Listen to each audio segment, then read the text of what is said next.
தமிழ் மக்களுக்கு எட்டாத மத்திய அரசு திட்டங்கள். இந்தி மொழி ஆதிக்கம் மீண்டும் தொடர்கிறது. தமிழ் மக்கள் குற்றச்சாட்டு. தமிழ்நாட்டுக்காரன் போனால் அங்கே வந்து தடுமாறுறான். ஆனால் நம்ம ஊரில் பார்த்தா ரோட்டில் போட்டால் ஹிந்தியில் எழுதி வச்சுருக்கிறான். மயில்கல் பூரா ஹிந்தியில் இருக்குது. அதாவது இந்த மத்திய அரசு வந்து பல திட்டங்களை கொண்டு வந்திருந்தாலும் அந்த திட்டத்தினுடைய பெயர்லாம் பார்த்தீங்கன்னா இந்தி திணிப்பு தான் தமிழ் மக்களிடையே இருக்குது.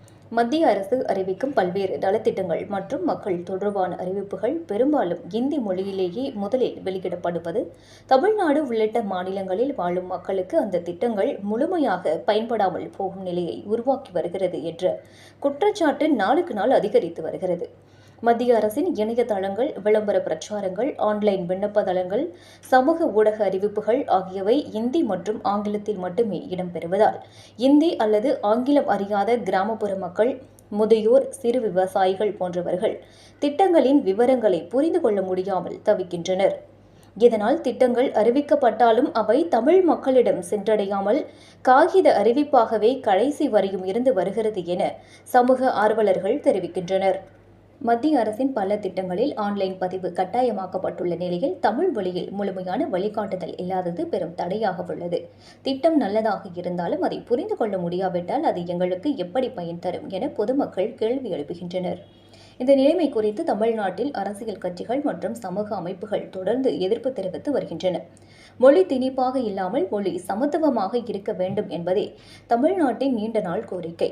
இந்திய அரசியலமைப்பு சட்டத்தில் இடம்பெற்றுள்ள அனைத்து மொழிகளுக்கும் சம உரிமை வழங்கப்பட வேண்டும் என்றும் வலியுறுத்தப்படுகிறது. தற்பொழுது தமிழில் வெளியாகி ஓடிக்கொண்டிருக்கும் பராசக்தி என்னும் படம் 1937 முதல் 1940 வரை நடைபெற்ற இந்தி திணிப்பு போராட்டத்தை மையமாக கொண்டு எடுக்கப்பட்டுள்ளது.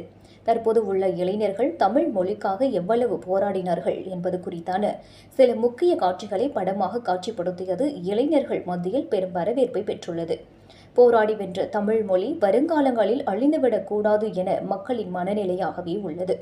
மொழி புரியாததால் ஒரு திட்டம் பயன் தரவில்லை என்றால் அது ஜனநாயகத்தின் தோல்வியே என கருத்து நிலவி வருகிறது. மத்திய அரசு இதை கருத்தில் கொண்டு தமிழ் உள்ளிட்ட மாநில மொழிகளுக்கு உரிய முக்கியத்துவம் அளிக்க வேண்டும் என்ற கோரிக்கை மீண்டும் வலுப்பெற்று வருகிறது. வணக்கங்க, நான் நாமக்கல் மாவட்டம் கபிலர்மலை ஒன்றியத்தைச் சேர்ந்த விவசாயி முருகேசன் பேசுகிறேன். அதாவது இந்த மத்திய அரசு வந்து பல திட்டங்களை கொண்டு வந்திருந்தாலும் அந்த திட்டத்தினுடைய பெயர்லாம் பார்த்தீங்கன்னா இந்தி திணிப்பு தான் தமிழ் மக்களிடையே இருக்குது. இப்போ மகாத்மா காந்தி தேசிய ஊரக வேலைவாய்ப்பு திட்டம் அப்படின்னு ஒரு அருமையான பேரில் இருந்துச்சதை இப்போ அது முடியாத அளவுக்கு ஒரு பேரை கொண்டு வந்திருக்கிறாங்க. அது என்னங்கிறது மக்களுக்கும் புரியல, அவங்களால சொல்லவும் முடியல. அதனால் இது வந்து மத்திய அரசு இந்த மாதிரி என்ன தான் திட்டங்கள் கொண்டு வந்திருந்தாலும் இந்த இந்தி திணிப்பை தான் உள்ளே கொண்டு வந்தாங்களா, வாயில் நுழையக்கூடாத பேராக இருக்குது. அதனால் மக்களுக்கு வந்து பெரிய வரவேற்பு கிடையாது. இதில் இப்போ வர வந்து ரொம்ப இன்னும் அதிகமாக வந்து இந்த இந்தியிலே வந்து பேர் வச்சுட்ருக்காங்க. தமிழ் மக்கள் வந்து அதை எப்படி புரிஞ்சுக்கிறாங்க? அந்த திட்டத்தினால நம்ம தமிழ் மக்கள் பயன்படுறாங்க. இப்போது மத்திய அரசு அறிவிக்கக்கூடிய பல திட்டங்கள் வந்து அந்த திட்டத்தினுடைய பேர் என்ன, அதனுடைய பயன் என்ன, அதை வந்து புரிஞ்சுக்கிறதுக்கே மக்களால் முடியல. அதை புரிஞ்சுக்காத போது அந்த திட்டத்தினுடைய அந்த பேர், அந்த பயன் என்னென்ன இது இருக்குங்கிறது புரிஞ்சுக்கிட்டால் மட்டும்தான் அந்த மக்கள் வந்து பலனடைய முடியும். அந்த திட்டத்தை நோக்கி அவங்களும் செயல்பாடு பண்ண முடியும். அப்படி இருக்கும்போது வந்து இது என்னென்னே புரிஞ்சுக்காதனால மக்கள் மத்தியில் எந்த ஒரு வரவேற்பும் இல்லை. பேர் பழனிசாமிங்க, நாமக்கல் மாவட்டம் சுங்கக்காரம்பட்டி. தமிழ்நாட்டில் எல்லாமே பண்ணுறாங்க. தமிழை கொண்டாந்து இந்தி கொண்டாந்து தமிழ்நாட்டில் நுழைக்கிறாங்க. ஆனால் நம்ம தமிழை கொண்டு போய் இந்திக்கார நாட்டில் நுழைக்க மாட்டேங்கிறாங்க. இது என்ன சென்ட்ரல் கவர்மெண்ட் என்ன நியாயமாக நடக்குது? இதில் வந்து என்னென்னா யாருக்கும் புரிய தமிழ்நாட்டுக்காரன் போனால் அங்கே வந்து தடுமாறுறான். ஆனால் நம்ம ஊரில் பார்த்தா ரோட்டில் போட்டால் ஹிந்தியில் எழுதி வச்சுருக்கிறான். மயில்கல் பூரா ஹிந்தியில் இருக்குது. ஆனால் தமிழ்நாட்டுக்காரன் அங்கே போனால் அங்கே எதை வச்சு நம்ம புரிஞ்சுக்கிறது? ஹிந்தி மட்டும் சில இடத்துல ஹிந்தி தான் வச்சுருக்குது, இங்கிலீஷ் கூட இல்லை. சில இடத்துல ஹிந்தி தான் இருக்குது, போர்டு பூரா ஹிந்தி தான் இருக்குது. எப்படி நம்ம தமிழ்நாட்டுக்காரன் அங்கே போக முடியும்? ஆனால் நம்ம ஊரில் தமிழ் அவன் ஹிந்தி கொண்டு வைக்கணும், நம்ம தமிழை கொண்டு போய் அங்கே ஹிந்திக்கார வடநாட்டில் துணிக்கலாம்ல.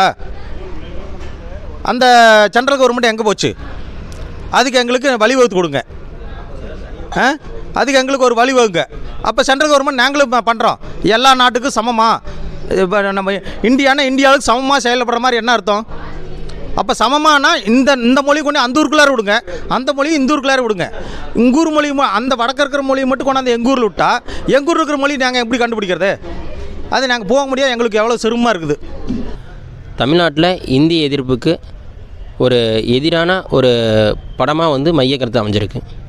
இப்போ வந்து மத்திய அரசு மூலமாக வந்து நிறையா ஸ்கீம் வந்து விட்டுட்ருக்காங்க. தமிழ்நாடு மக்களுக்காக சரி, இந்திய மக்களுக்காக சரி. தமிழ்நாட்டில் வந்து மேக்ஸிமம் வந்து அந்த மொழி வந்து புரியவேலை முழுசாக வந்து ஹிந்திலேயே இருக்குது அப்படின்னு சொல்கிறாங்க. அதை நீங்கள் எப்படி பார்க்குறீங்க? நீங்கள் சொல்கிறது உண்மை தான். இப்போ பிஎம் கிசான் சொல்லி ஒரு திட்டம் வந்திருக்கு. அதோட ஃபுல் மீனிங் வந்து எல்லாத்துக்கும் தெரியாது. நம்ம ஆளுங்களை கேட்கும் போது மோடி பணம் ஏறிடுச்சான்னு தான் கேட்பாங்க.